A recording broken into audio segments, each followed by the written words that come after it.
Ya, pada kali ini kita bahas implementasinya ya untuk koneksi point to point dan point to multi point. Ya, jadi secara umum ya secara teknis setting dari point to point sama point to multi point itu sama. Cuma bedanya kalau multi point ya intinya dia satu titik ke banyak node. Kalau point to point berarti node satu ke node yang lain. Nah, ini implementasinya seperti ini. Ya, jadi sini mikrotik RB ya, mikrotiknya bebas mau apa aja.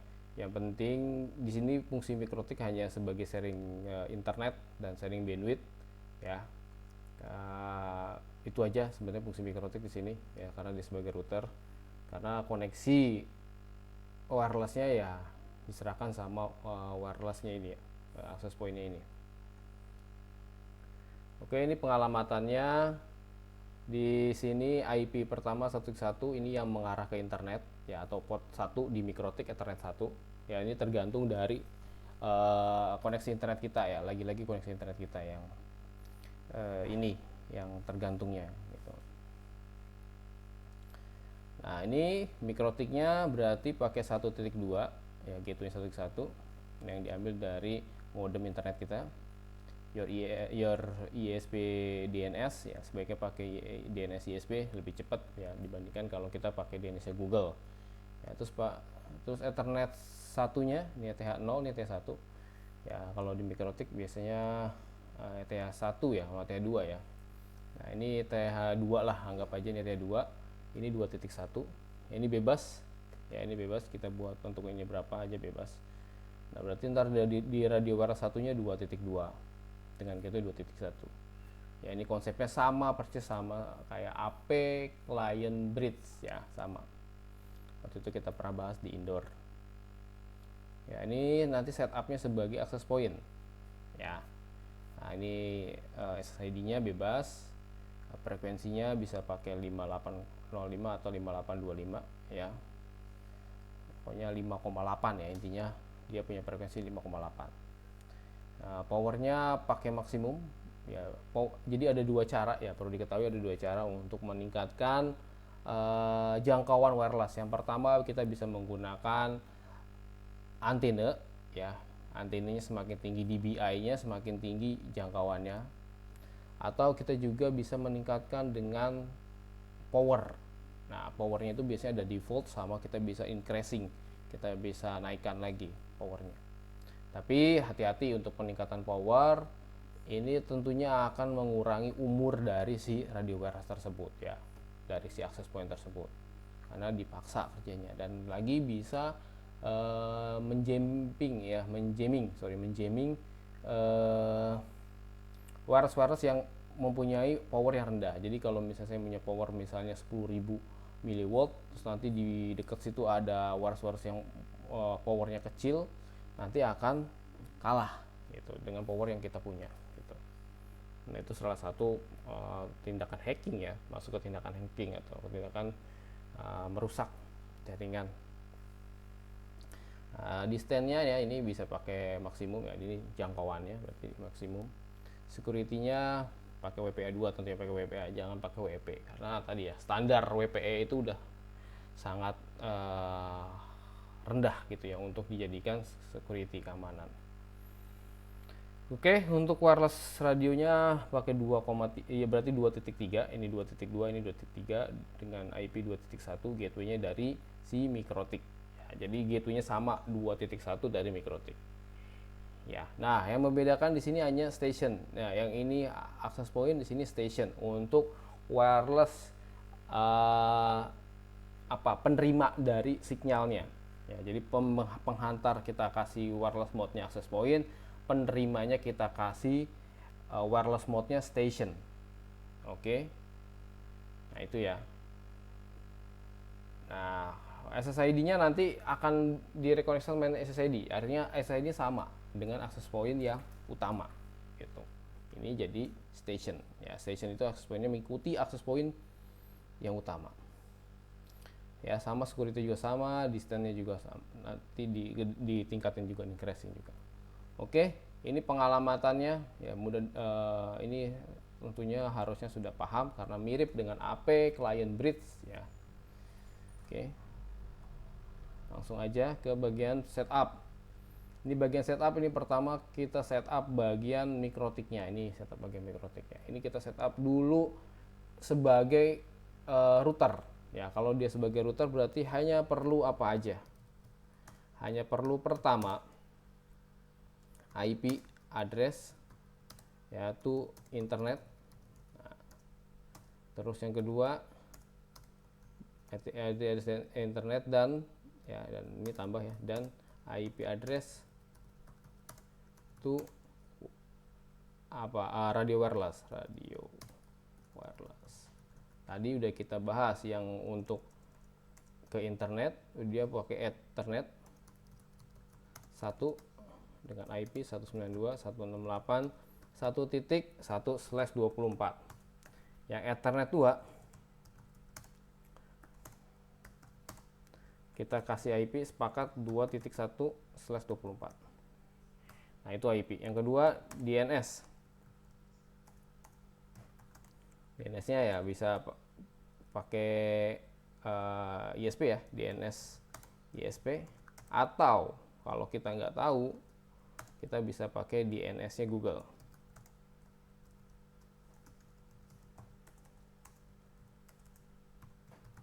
Nah, yang ketiga tinggal setup gateway. Ya, gateway. Nah, gateway ini berarti menyamakan dengan IP-nya modem internet kita, atau kita tanya ke ISP-nya. Ya, IP gateway internet. Yang terakhir, ini kita setup NAT ya, agar bisa di-sharing. Ya, tapi sebelum di setup NAT, pastikan dulu routernya kita ping ya di bagian sini. Jadi saya tambahkan not. Pastikan dulu router bisa terkoneksi ke internet. Ya, dengan cara ini ping gateway dan ping domain internet. Ya. Ini bisa ambil contoh, saya mau ping google.com. Nah, gitu. Pastikan keduanya replay, baik ping gateway maupun ping domain internet atau ping Google. Nah, baru kita setting NAT. Ya, jadi jangan setting NAT terlebih dahulu sebelum kesemuanya ini kita setup. Oke, dan kita pastikan dulu bisa terkonek internet, baru kita setup NAT. Nah, itu ya setupnya si router, itu aja dulu. Nanti di pertemuan berikutnya kita baru setup manajemen bandwidth. Nanti manajemen bandwidth dibagi dua, bandwidth LAN itu maksudnya koneksi point to point antara AP1 dengan AP2 dan bandwidth internet. Jadi dipisah. Nanti ada teknik yang namanya mangle ya. Tapi nanti di pertemuan berikutnya. Oke, kita sekarang fokus dulu di point to point ya. Ini setupnya cuma router aja di Mikrotik. Sekarang kita masuk ke setup point to point dari access point ke access point station. Nah, ini ini udah lewat berarti.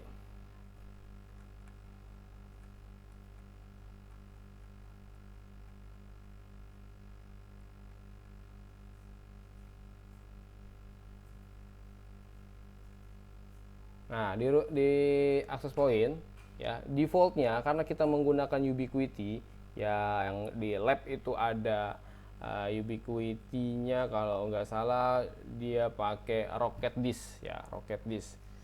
Nah, itu mempunyai IP default 1.20. Ya, IP 1.20 berarti LAN-nya nanti kita di sini. Ya, di LAN nanti yang kita koneksin ke Ubiquiti ya, berarti bebas ya, jangan 120, misalnya 110 misalnya, boleh. Nah, dengan /24 ini ya, pastikan bisa replay ya, di ping dulu, nanti di ping Windows R, ini kita ping 192.168.1.20 spasi min T. Nah, pastikan bisa replay.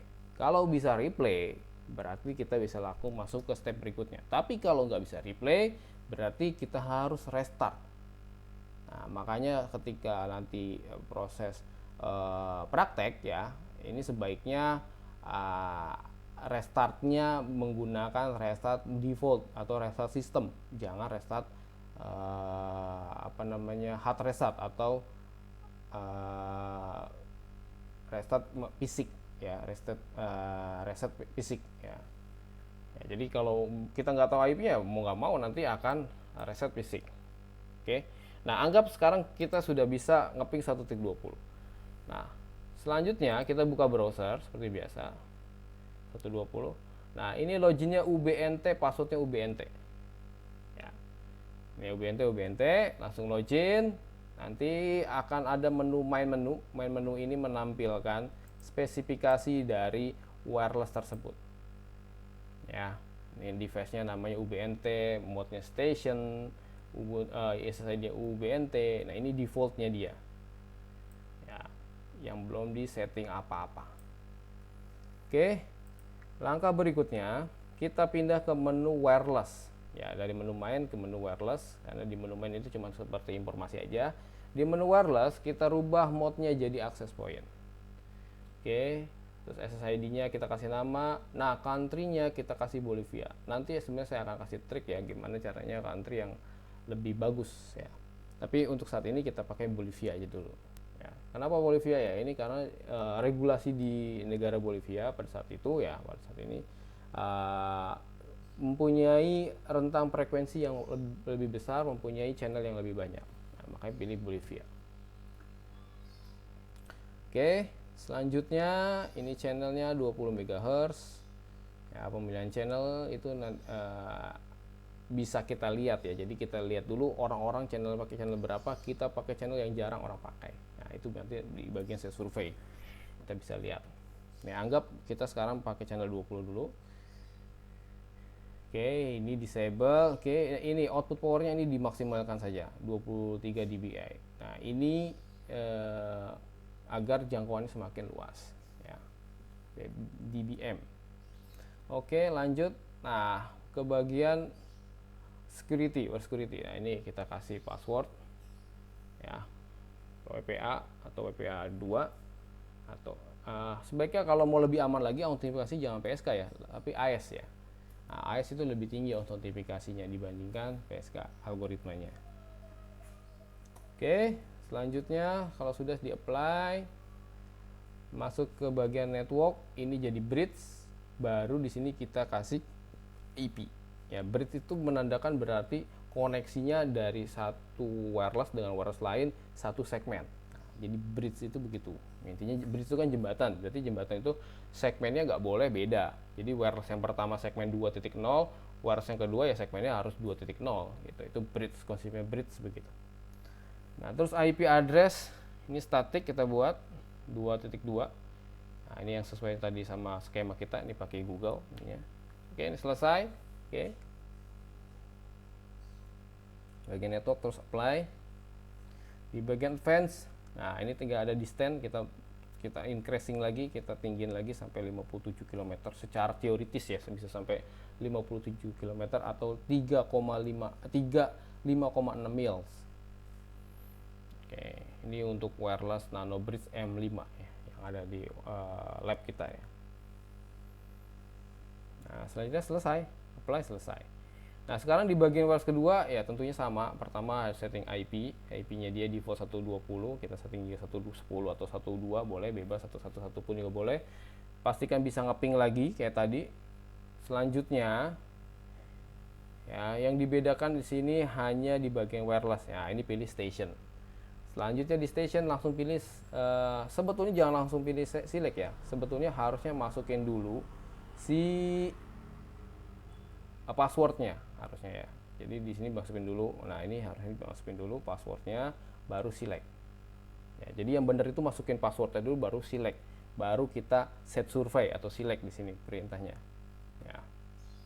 Nah, jadi kenapa? Jadi logikanya kita nyimpan dulu passwordnya, kita punya password baru kita masuk. itu akan lebih cepat dibandingkan kita connect terus baru dia akan nanya password. Nah itu koneksinya agak lama biasanya seperti itu. Jadi sebaiknya masukin dulu passwordnya baru kita select. Nah sudah, nanti akan ketemu nih Radio X sebagai WRS pertama. Nah nanti ini setupnya akan otomatis mengikuti yang setup di WRS kedua kalau dia sudah terkoneksi. Nah apply. Nah di sini bagian berikutnya adalah masukin IP. Ya, masukin IP atau juga boleh tadi IP-nya duluan terus masukin password baru set survei, boleh begitu urutannya. Ya, jadi saran saya sih sebaiknya masukin IP dulu, terus password, terus baru set survei untuk setup bagian AP station gitu. Jadi pilih pertama, jadi gini dulu, pertama station dulu pilih ya sebelum di select, terus pilih IP, rubah IP nya disamain segmennya 23, berarti tadi 22 sekarang 23, terus masukin password baru di set survei atau di select tadi. Oke, selesai. Terus bagian ini selesai. Advance biasa, ini di increasing lagi distance-nya. Nah, nanti kalau dia sudah terkoneksi di main nanti akan terlihat seperti ini. Nah, sinyal strength. Ya, sinyal strength-nya kelihatan berapa. Nah, ini indikator kalau dia sudah terkoneksi. Ya. Jadi biar gampang tadi koneksinya, pertama tadi select dia sebagai station, rubah IP, terus nanti masukin password baru select. Nah, itu yang urutan benernya ya, biar lebih cepat dia menemukan atau terjadinya koneksi. Nah, berikutnya lagi kalau untuk meyakinkan lagi, kita di sini ada menu, ada tools ya. Ada tools, ini ping. Nah, ini kita ping baik dari WRS 1 atau WRS utama ke station atau dari station ke access point atau ke WRS utama. Nah, ini bisa kita ping. Nah, ini berarti dari access point utama ya, kita nge-ping ke 2.2. Nah, pastikan replay. Nah, kalau sudah replay ya udah berarti berhasil terjadi koneksi. Ya. Nah, ini lakukan 2 berarti ya. Nah, boleh juga kita nge-ping ke 1.1 atau gateway-nya internet, pastikan juga bisa. Nah, kalau bisa berarti koneksi internetnya juga udah berhasil. Gitu. Atau nge-ping ke domain pun bisa ya, atau nge-ping ke google.com bisa. Nah, oke. Begitu cara setting access point point to point. Nah, untuk point to multipoint juga sama caranya. Ya, caranya sama. Ya. Cuman beda dia banyak titiknya aja. Oke, gitu aja dari saya. Sekian. Kalau nanti ada pertanyaan silahkan dibahas nanti di grup atau di WA ya, bisa di WA grupnya. Oke, terima kasih. Assalamualaikum warahmatullahi wabarakatuh.